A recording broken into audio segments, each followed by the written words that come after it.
Hi అండి అందరికీ. అందరిది మొదలయ్యాక నేను సెకండ్ వీక్ చేసుకోలేదు, సో నేను ఫోర్త్ వీక్కి చేద్దామని.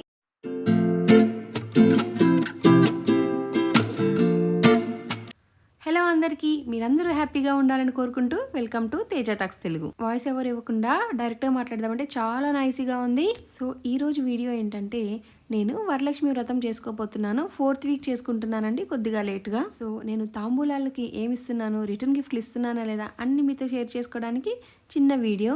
సో ఫస్ట్ నేనైతే అమ్మవారికి బ్లౌజ్ పీస్ కూడా పెడతారు కదా శారీతో పాటు. శారీ అయితే నేను ముందు వీడియోస్లో చూపించాను ఏ శారీ పెడుతున్నానో. అండ్ బ్లౌజ్ పీస్ వచ్చేసి ఇదండి, నార్సింగ్లో తీసుకున్నాను.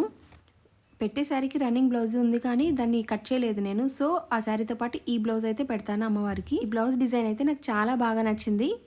సో ఇదైతే అమ్మవారికి శారీతో పాటు పెట్టే బ్లౌజ్ పీస్.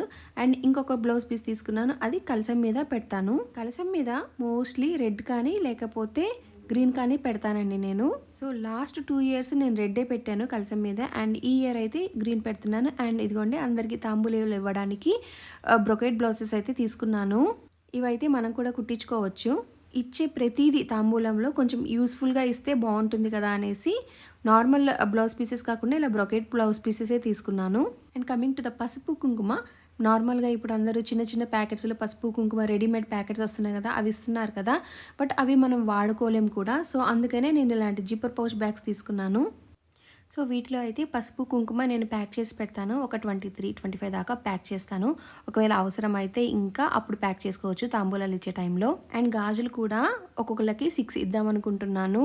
అండ్ ఆ గాజులు కూడా కొంచెం డిజైన్ ఉన్నవి, ఇంకా కొద్దిగా రెడ్ కానీ గ్రీన్ కానీ కొంచెం దగ్గరలో అలాంటి కలర్లు ఉన్నవి కానీ ఇస్తున్నాను అనమాట తాంబూలంలో. ఇవైతే యూజ్ అవుతాయి కదండి, ఎప్పుడైనా పట్టు చీర కట్టుకున్నా నార్మల్ చీర కట్టుకున్నా ఇలాంటివి వేసుకుంటే ఈ గాజులు కూడా వేసుకోవచ్చు అనమాట. సో అందుకని ఇవి తీసుకున్నాను. నార్మల్గా మట్టివి, గ్రీన్వి, రెడ్వి, నార్మల్ ప్లెయిన్వి ఎక్కువ వేసుకోరు కదా, ఇవైతే ఎప్పుడైనా ఫంక్షన్స్కి కూడా ఇలాంటివి సింపుల్గా వేసేసుకోవచ్చు అనేసి అవి తీసుకున్నాను. సో అన్ని మెరూన్, రెడ్, పింక్, గ్రీన్ ఇలాంటి కాంబినేషన్లోనే ఉన్నాయి బ్యాంగిల్స్ కూడా. కలర్స్ కూడా అవే సెలెక్ట్ చేసుకున్నాను. ఉండండి మీకు డిజైన్ చూపిస్తాను. కొంచెం డిజైన్ ఉన్నవే తీసుకున్నాను. ఇచ్చేది ఖచ్చితంగా యూజ్ అయ్యేలా ఇద్దామనేసి. సో ఇవి కూడా ఒక 25 సెట్స్ తీసుకున్నాను. సో ఇప్పుడు ఈ జిప్పర్ పౌచ్ బ్యాగ్స్లో పసుపు కుంకుమ ప్యాక్ చేయాలి. ఒక 25 దాకా ప్యాక్ చేస్తాను. అవైతే సరిపోతాయి, అవి కూడా ఎక్కువే అవుతాయి ఎందుకంటే చాలామంది నేను పిలవట్లేదు, మా అపార్ట్మెంట్లో వాళ్ళనే పిలుస్తున్నాను కాబట్టి అవైతే సరిపోతాయి. సో ఈ పసుపు కుంకుమలు ఇలా జిప్ ప్యాకెట్స్లో పెట్టాలంటే కొంచెం టైం పడుతుందేమో అనుకున్నాను, కానీ చాలా తొందరగానే అయిపోయింది. సో ఒక 25 కుంకుమ వేసి ప్యాక్ చేస్తున్నాను, అండ్ ఒక 25 ప్యాకెట్స్ పసుపు వేసి ప్యాక్ చేస్తున్నాను. ఈ జిప్పున్న బ్యాగ్స్ ఇవి అయిపోయాక కూడా జస్ట్ అలా క్లీన్ చేసేసుకొని, ఇయర్ రింగ్స్ ఉంటాయి కదండి రెగ్యులర్గా వాడుకునేవి, గోల్డ్వి కాకుండా అలాంటివి ఏమైనా ఉంటే కూడా పెట్టేసుకోవచ్చు. సో కుంకుమ అయితే ప్యాక్ చేసేసాను అనమాట. ఒక 17 దాకా ప్యాక్ చేశాను. అన్నీ ఎంచుకున్నాను అనమాట ఎన్ని చేశాను అనేసి. ఒక 23-25 అలా చేసేస్తే నెక్స్ట్ పసుపు కూడా ప్యాక్ చేసేసుకుంటాను. కుంకుమ అయిపోయింది, ఇక పసుపుని కూడా ప్యాక్ చేసేస్తున్నాను. ఫస్ట్ ఈ బ్యాగ్స్ అన్ని ఇలా ఓపెన్ చేసి పెట్టుకుంటున్నాను. ఓపెన్ చేసి పెట్టుకుంటే వెంటనే ఇలా అన్నీ వేయచ్చు, కింద పడకుండా జాగ్రత్తగా వేసుకుంటున్నాను. చిన్నోడైతే నిద్రపోతున్నాడు. సో నిహాన్స్ లేచేలోపు నేను ఇవన్నీ ప్యాక్ చేసేసుకోవాలి అండ్ అన్నీ పెట్టేసుకోవాలి పక్కన. ఈ ఇయర్కి అయితే రిటర్న్ గిఫ్ట్లు నేను ఏమి ఇవ్వట్లేదండి, జస్ట్ తాంబూలం అయితే ఇస్తున్నాను.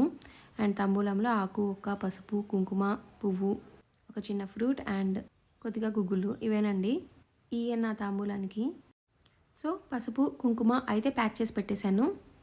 సో పసుపు కుంకుమ అయితే ప్యాక్ చేసి పెట్టేశాను. అన్నీ ఒకే రోజు చేయలేం కదా, కుదిరినంత వరకు ముందుగానే అరేంజ్ చేసి పెట్టేసుకుంటే ఆ రోజు మనకు హడావిడి లేకుండా ఉంటుంది. అండ్ ఇప్పుడు వరలక్ష్మి వ్రతం అంటే బ్యాక్ డ్రాప్ డెకరేషన్ చాలా బాగా చేస్తున్నారు కదా. నేనైతే ఎక్కువ అయితే ఖర్చు పెట్టానండి బ్యాక్ డ్రాప్ డెకరేషన్కి, నాకు అంత ఖర్చు పెట్టడం ఇష్టం ఉండదు. సో నేనే స్వయంగా ఇలా లోటస్ అయితే చేసుకున్నాను వెనక పెట్టుకోవడానికి. అండ్ 2 ఏనుగుల్ని కూడా చేసుకున్నాను, అది ముందు వీడియోలో ఉంది. సో ఇదైతే బ్యాక్ డ్రాప్గా పెడతాను. నేను ఒట్టి అమ్మవారినే పెడతాను, ఈవెన్ ఫేస్ మాస్క్ కూడా పెట్టాను. అమ్మవారి మాస్కులు ఉన్నాయి కదా, నాకు టెంకాయ కనపడాలండి, బొట్టు పెట్టిన టెంకాయ కలశము కనపడాలి. సో నాకు అలా ఇష్టము. సో వెనక అమ్మవారి బొమ్మ తయారు చేయడం అలా ఏమీ చేయట్లేదు కాబట్టి చిన్న లోటస్ అయితే చేశాను. ఇది ఎలా చేయాలో కూడా మీకు చూపిస్తాను. సో ఇలా 2 పింక్ కలర్వి గ్లిటర్ షీట్స్ అయితే తీసుకున్నాను. వాటి మీద నేనే ఇలా లోటస్ డిజైన్ వేసేసి ఇలా కట్ చేసేసుకున్నాను. అండ్ ఆ లోటస్కి బార్డర్గా నేను ఇప్పుడు ఒక బాల్ చైన్ తీసుకొని బార్డర్ లాగా అటాచ్ చేసేసుకుంటున్నాను. సో దాని మీద లోటస్ డిజైన్ అయితే గీసేసి దాని మీద ఇలా ఫ్యాబ్రిక్ గ్లూ అంటించాను. ఈ వైట్ కలర్ గ్లూ ఉంటుంది కదా, ఆరిపోయిన తర్వాత అసలు వైట్ కలరే కనపడదు, ఓన్లీ బాల్ చైన్ మాత్రమే కనిపిస్తూ డిజైన్ చాలా బాగుంటుంది. సో ఇలా పెటల్స్ షేప్లో చేసేసి దాని మీద ఇలా అంటించేసేస్తున్నాను.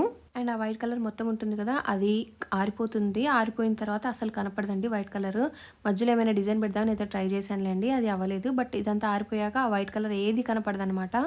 సో ఒకరోజు అయితే ఇలా ఉన్న టైంలో అంతవరకు చేసి ఇది నెక్స్ట్ డే అనమాట. ఆరిపోయిన తర్వాత లుక్ ఇలా ఉంటుంది. సో మిగిలిన వర్క్ అంతా చేసుకున్నాను. అండ్ కొంచెం రైట్ సైడ్ కంటే లెఫ్ట్ సైడ్ పెటల్ కొద్దిగా పెద్దగా ఉందనేసి గమ్ పెట్టినా కూడా అక్కడ బాల్ చైన్ అంటియలేదండి. తర్వాత కట్ చేసేసాను ఫైనల్గా. లెఫ్ట్ సైడ్ కొద్దిగా పెటల్ కొద్దిగా ఎత్తుగా ఉంది కదా, అది వరకు పార్ట్ వరకు కట్ చేసేసానండి. కాకపోతే ఇప్పుడు గమ్ ఉంది కదా అనేసి వదిలేశాను. అంతా ఆరిపోయిన తర్వాత కట్ చేద్దామని. ఈ లోపు నేను ఇలా మధ్యలో ఇలా మిర్రర్స్ అయితే పెడుతున్నాను. మిర్రర్ చుట్టూ కూడా బార్డర్ లాగా పెట్టొచ్చు, ఏదైనా డిజైన్ వేయొచ్చు. కానీ సో ఉన్న టైంలో నేను సింపుల్గా మిర్రర్సే పెట్టానండి. అండ్ మధ్యలో మిర్రర్ కొద్దిగా పెద్దగా ఉంటే బాగుండేది, బట్ నాకు దొరకలేదు. అండ్ తామర పువ్వు చేసిన తర్వాత ఆ తామర పువ్వు కింద కూడా ఇలా డిజైన్ ఉంటుంది కదా, సో దానికి కూడా ఇంకొక గ్లిటర్ షీట్ ఉంది కదా, దాన్ని కట్ చేసి పెట్టేసుకున్నాను. దీనికి కూడా కొంచెం అంటిస్తున్నాను అనమాట. సో దీన్ని కూడా డెకరేట్ చేసేసి దీనికి కూడా గమ్ము పూసేసి ఆ లోటస్ కింద అయితే అటాచ్ చేసేస్తాను. సో లోటస్ అయితే కంప్లీట్ అయిపోయింది. దీన్ని కొద్దిగా ఆరనివ్వాలి, అప్పుడు అతుక్కుంటుంది. ఎక్స్ట్రా ఏమైనా ఉంటే ఎక్స్ట్రా షీట్ ఉంటే కట్ చేసేసాను. సో ఫైనల్గా లోటస్ అయితే తయారైపోయిందండి. నా లోటస్ ఎలా ఉంది? సో మీకు కనుక ఈ వీడియో నచ్చినట్లయితే లైక్ చేసి ఇంకా వీడియోస్ కోసం సబ్స్క్రైబ్ చేయండి. ఇంతవరకు చూసినందుకు థ్యాంక్ యూ. బాయ్.